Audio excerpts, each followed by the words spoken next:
ডোডো বর্তমানে বিলুপ্ত প্রাণীগুলোর মধ্যে সবচেয়ে বেশি মনে রাখা হয় এই ডোডো পাখিকে। এটি শান্ত স্বভাবের, সহজ সরল ও বোকা একটি পাখি ছিল যা উড়তে পারত না।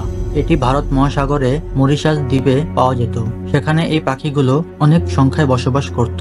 দ্বীপে কোনো শিকারী না থাকায় এরা নির্ভয়ে বিচরণ করে বেড়াতো যতক্ষণ না ডাচ নাবিকরা এই দ্বীপে এসে পৌঁছায়। যেহেতু এই পাখিগুলো কখনো শিকারের আক্রমণে পড়েনি, তাই এরা শিকারের হাত থেকে কিভাবে বাঁচবে তা জানা ছিল না। তাই এরা খুব সহজেই মানুষের শিকার হয়ে যেত। এবং কি যখন ডাচ নাবিকরা এই দ্বীপগুলোতে কুকুর নিয়ে আসে, তখন কুকুরগুলো এই পাখির উপরেও আক্রমণ করত। ডাচ নাবিকদের কারণে এখানে অনেক রোগবালাইয়েরও আগমন হয়, যার কারণে মাত্র 64 বছরের মধ্যেই ডোডোর সংখ্যা সম্পূর্ণভাবে শেষ হয়ে যায়।